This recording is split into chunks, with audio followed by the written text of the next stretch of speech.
Hello guys, welcome back to aquatic Satvik YouTube channel. నేను మీ aquatic Satvik. ఈరోజు వీడియోలో చూస్తున్నట్టయితే మనం అనేది nice SRD flower on fish అయితే తెప్పించడం జరిగింది. దీని ప్రైస్ వచ్చేసరికి అయితే మనకి 1500 అనేది పడింది అనమాట. ఇలాంటి ఫిష్ మీకు ఎవరికన్నా కావాలంటే నేను కామెంట్లో లింక్ పెడతాను, ఎక్కడ నుంచి బై చేశాను.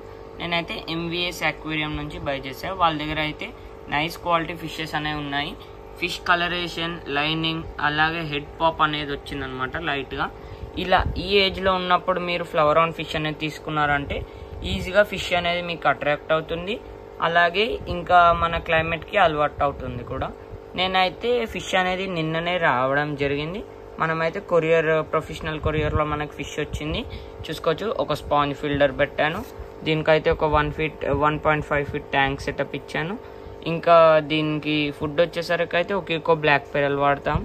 ఇంకా అగ్రెషన్ కోసం కొంచెం అప్పుడప్పుడు ఇలా అగ్రెషన్ ట్రైనింగ్ చేస్తున్నా.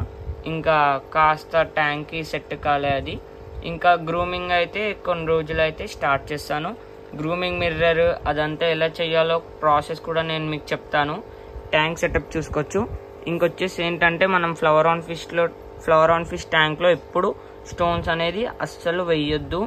ఎందుకంటే స్టోన్స్ అనేది వేయొద్దు. కొన్ని కలర్ స్టోన్స్ ఉంటాయి కదా, అవి ఫిషెస్కి అస్సలు వాడొద్దు. మనం చూసుకోవచ్చు.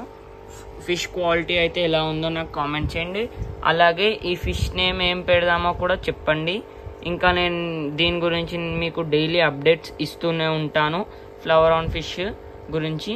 అలాగే దీని గ్రూమింగ్ అంతా, దీని నేమ్ ఏం పెట్టాలో కూడా కామెంట్ బాక్స్లో చెప్పండి.